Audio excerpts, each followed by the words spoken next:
কোনো রাজাকারের হাতে তো আমরা দেশটা তুলে দিতে পারি না। সো আমার ভোটটা আজকে কাউন্ট হবে হোপফুলি ইনশাল্লাহ। ভালো হয়েছে, ভোটের ঋতু তো ভালোই ছিল, সবকিছুই সুন্দরভাবে হচ্ছে। শুধু রাস্তা চাই বা মশা মারতে এরকম না, সার্বিক উন্নতি চাই। সর্বপ্রথম তো আমাদের হলো গিয়ে যেটা আমাদের মাথায় যেটা আসা উচিত সেটা হলো সর্বপ্রথম আমার দেশ। সো আমি আমার দেশকেই মাথায় রেখে দিয়েছি। পার্সোনালি আমার যেটা মনে হয় যে জামাতের আমাদের ৭১-এর যে ভূমিকা তাদের ছিল, তাতে আমার কাছে মনে হয়নি যে মানে অ্যাকচুয়ালি তাদেরকে বলা যেতে পারে যে তারা মানে আমাদের রাজাকারের ভূমিকাই ছিল। কোনো রাজাকারের হাতে তো আমরা দেশটা তুলে দিতে পারি না।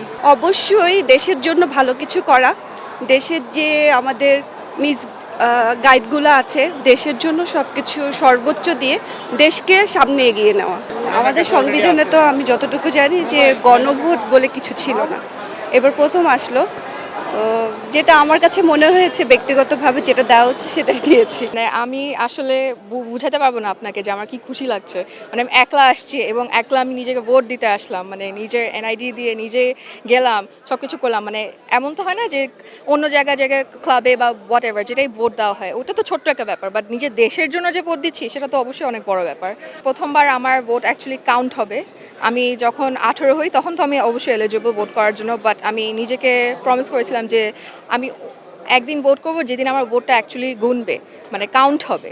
সো আমার ভোটটা আজকে কাউন্ট হবে হোপফুলি ইনশাল্লাহ। কোনো অসুবিধা হয়নি, আমি জাস্ট খুবই খুশি যে আমি ভোট দিতে আসলাম আজকে একলা নিজে। পরিবেশ খুবই সুন্দর, অতীতে একবার ভোট দেওয়ার অভিজ্ঞতা ছিল এই, আর এত বছর তো আর ভোটের ওরকম দেওয়া হয়নি। খুব ভালো লাগছে, খুব সুন্দর পরিবেশ, একদম খুবই সুন্দর অর্গানাইজড, সব কিছু সুন্দরভাবে হচ্ছে। যে দেশের জন্য কাজ করবে, দেশের জন্য সবচেয়ে বেশি চিন্তা করবে, দেশের অর্গানাইজড বেশ ভালোভাবে করবে, সেটাই আমাদের প্রত্যাশা, যে বাংলাদেশের জন্য ভাববে, বাংলাদেশের জন্য চিন্তা করবে।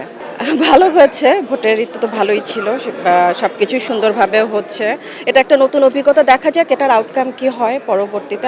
আমরাও সবাই হোপ ফর দ্য বেস্ট।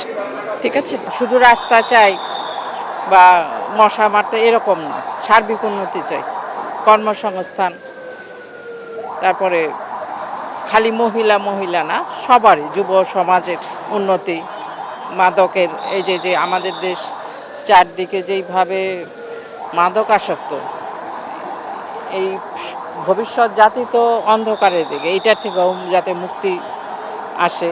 এই যে মানুষ সুস্থভাবে কোনো ব্যবসা বাণিজ্য করতে পারে না, চাঁদাবাজি, হয়রানি, মিথ্যা মামলা, এগুলার থেকে যাতে মুক্তি পায় সাধারণ মানুষ।